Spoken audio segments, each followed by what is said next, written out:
Hello everyone. Last classes में हमने Maxwell relations के बारे में पढ़ लिया था, तो हमने मैक्सवेल की 4 इक्वेशन डेराइव की थी। आज हम देखेंगे एप्लीकेशन ऑफ मैक्सवेल रिलेशंस। तो फर्स्ट उसकी जो एप्लीकेशन है वो है क्लॉसियस-क्लैपेरॉन इक्वेशन। तो क्लॉसियस-क्लैपेरॉन इक्वेशन को डेराइव करने के लिए हम क्या करते हैं, एक मैक्सवेल की जो सेकंड रिलेशन था del S upon del we is equals to क्या हो जाएगा, del P upon del T at constant temperature और ये एट कांस्टेंट वॉल्यूम। अब इस इक्वेशन को हम क्या कर देते हैं, दोनों तरफ टी से मल्टीप्लाई कर देते हैं। T del S upon del we at constant temperature, यहाँ पे हो जाएगा T del P upon del t. अब टी डी एस क्या होता है हमारा, d Q d s is equal to क्या था, d Q upon D T. Del अगर देखें, डेल एस इज इक्वल हो जाएगा डेल क्यू अपॉन टी। तो यहाँ से टी डेल एस की वैल्यू हम लिख देंगे del Q upon del we at constant temperature is equal to T D P upon D T constant volume. अब यहाँ पर एट कांस्टेंट टेम्परेचर पर यूनिट वॉल्यूम में जो है उष्मा है, हमारी जो हीट है उसमें चेंजेस, ये जो उष्मा है वो भी लेटेंट हीट। लेटेंट हीट क्या होती है कि जैसे लेटेंट हीट वो हीट होती है गुप्त उष्मा की, जो किसी पदार्थ की जो अवस्था होती है, जो निकाय की जो अवस्था होती है उसको चेंज करने में काम आती है। उसके टेम्परेचर पर उसका किसी भी तरीके से इफेक्ट नहीं करती है। इसका बेसिक एग्जांपल, जैसे कि हम वाटर को बॉईल करते हैं तो वाटर का बॉइलिंग पॉइंट क्या होता है, 100 डिग्री सेल्सियस। जब वाटर बॉईल हो जाता है फिर भी हम उसको अगर हीट कर रहे हैं, उसको गर्म कर रहे हैं, तो जब उसका हम टेम्परेचर चेक करें तो 100 से ऊपर नहीं जाता है, यानी कि उसका बॉइलिंग पॉइंट फिक्स ही रहेगा 100 डिग्री सेल्सियस। लेकिन जो हमने जो हीट दे रहे हैं वो हीट किस काम में आ रही है, उसकी जो स्टेट को चेंज करने में काम आ रही है, उसकी अवस्था परिवर्तन में काम आ रही है। जो लिक्विड था वो वेपर में चेंज हो रहा है। तो आपकी लेटेंट हीट वही हीट होती है जो कॉन्स्टेंट टेम्परेचर पे सिर्फ सिस्टम की जो है वो स्टेट चेंज करने में काम आती है। तो यहाँ पर टेम्परेचर हमारा कांस्टेंट है और ये जो फिक्स्ड वॉल्यूम हमारा, उसमें जो उष्मा है उसको हम लेटेंट हीट से डिनोट कर देंगे। तो यहाँ पे हो जाएगा एल, और यहाँ पर वॉल्यूम में चेंज, जैसे कि पहले V1 था अब V2 हो गया, तो ये वॉल्यूम में चेंज हो गया, is equal to T del P upon del T at constant volume. यहाँ से अब हम del P upon del T की अगर वैल्यू निकालें, del P upon del T at constant volume is equal to हो जाएगा एल V2 माइनस V1, और यहाँ पे आ जाएगा 1 अपॉन टी। ये जो इक्वेशन होती है वो होती है क्लॉसियस-क्लैपेरॉन इक्वेशन। प्रेशर के साथ टेम्परेचर में किस तरीके से चेंज हो रहा है, इसके जो यूज है वो देखो। इसका इफेक्ट मेल्टिंग पॉइंट और बॉइलिंग पॉइंट पे कैसे, इफेक्ट ऑन बॉइलिंग पॉइंट यानी कि लिक्विड से वो गैस में चेंज हो रहा है। जब लिक्विड से गैस में चेंज होगा तो उसका वॉल्यूम, जैसे लिक्विड का पहला जिसका वॉल्यूम था V1 और इसका वॉल्यूम हो गया V2, तो V2 is greater than V1 होगा। लिक्विड अगर गैस में चेंज होगा तो जो वॉल्यूम है वो इंक्रीज होगा।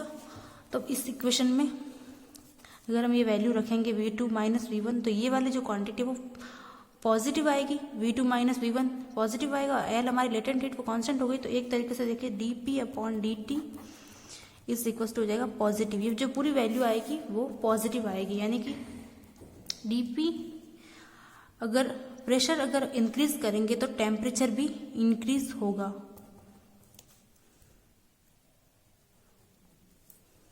ठीक है, अगर प्रेशर में इंक्रीमेंट होगा तो टेम्परेचर में भी इंक्रीमेंट होगा। सेकंड जो हमारा इसकी जो एप्लीकेशन है वो है Cp और Cv में रिलेशन। देखो Cp और Cp क्या होती है हमारी, कांस्टेंट प्रेशर पर स्पेसिफिक हीट कैपेसिटी, और Cv क्या होती है, कांस्टेंट वॉल्यूम पे स्पेसिफिक हीट। तो Cp का क्या फॉर्मूला होता है, dQ upon dt eight constant pressure, और इसी तरीके से CV होती है हमारी D Q upon D T at constant volume. अब देखो सी पी माइनस अगर सी वी करे तो क्या हो जाएगा, D Q upon D T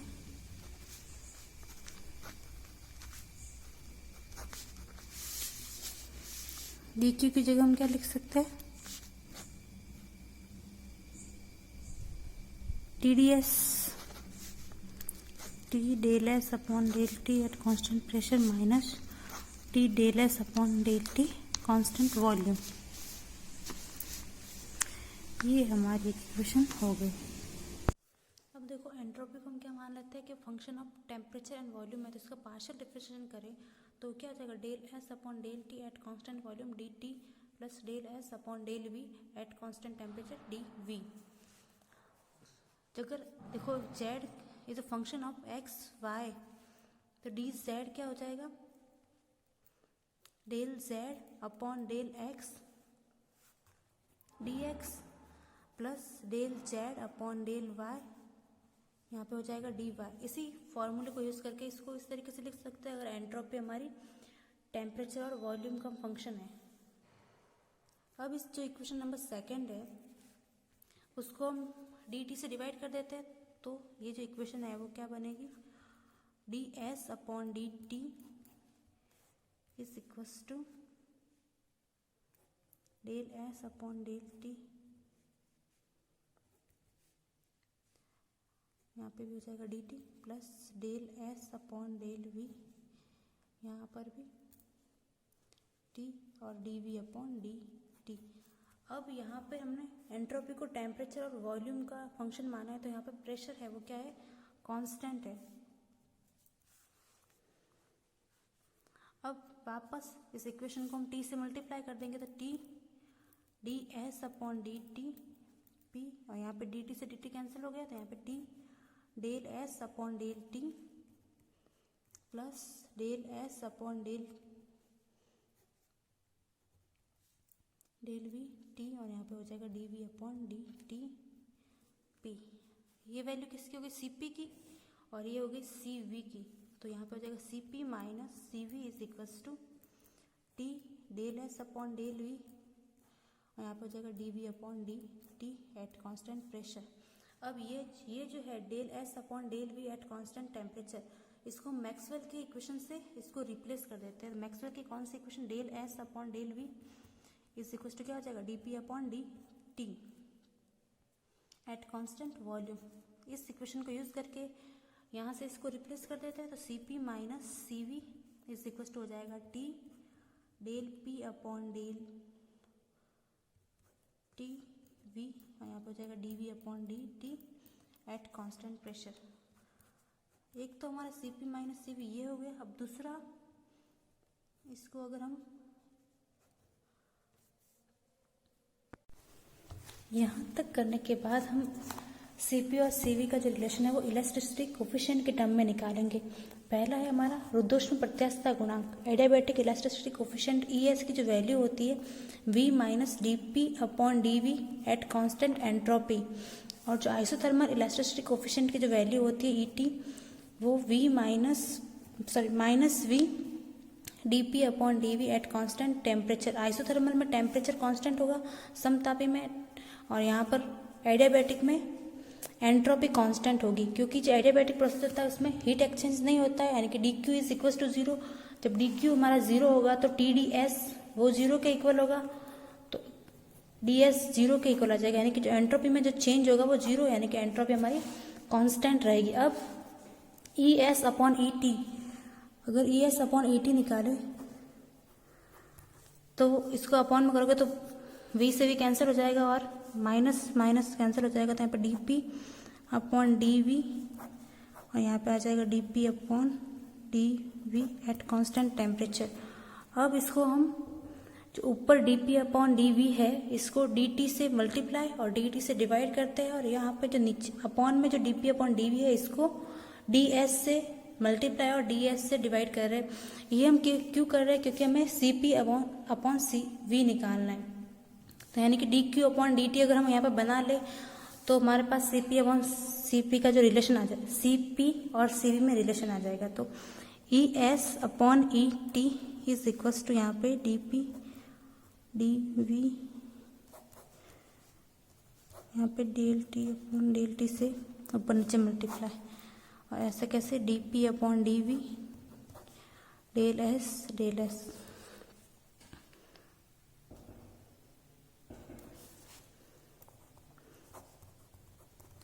यहाँ पे D P upon D T को अलग कर लेते हैं और यहाँ पे D T upon D V को अलग कर लेते हैं। यहाँ पे D P upon D S और यहाँ पे हो जाएगा D S upon D V. अब यहाँ पर हम मैक्सवेल इक्वेशन जो थी चारों, उसका यूज़ करके इस जो सारे टर्म है उनको रिप्लेस कर देंगे। तो मैक्सवेल की जो इक्वेशन क्या थी, फर्स्ट इक्वेशन थी del T T P S V del T upon del we at con is equal to क्या था, del P upon del S minus, दूसरा था del T upon del V upon del T minus में जाएगा del S upon del T.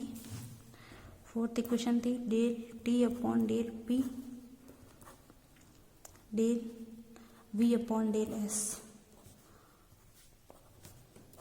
यहाँ पे fourth equation थी del P upon del T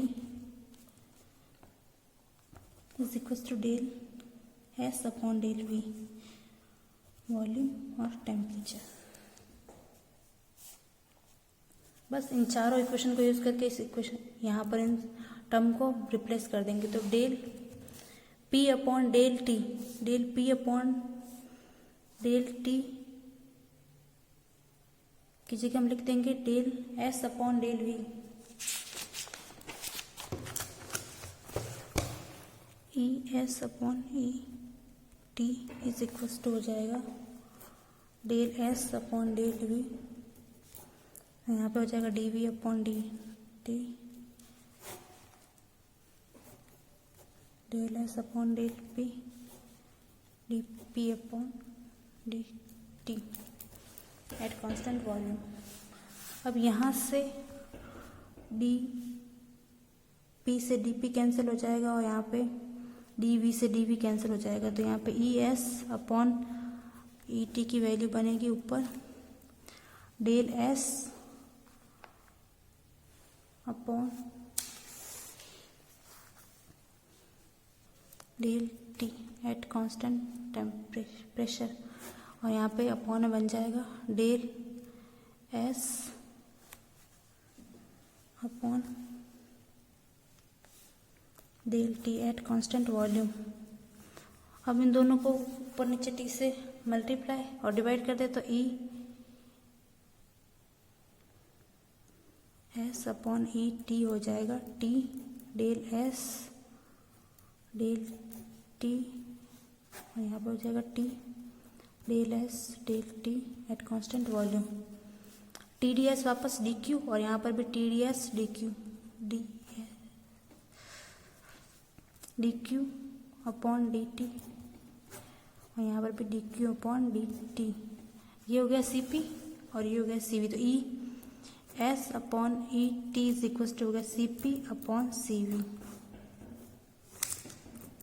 यही हमारा सी पी और सी वी में रिलेशन है।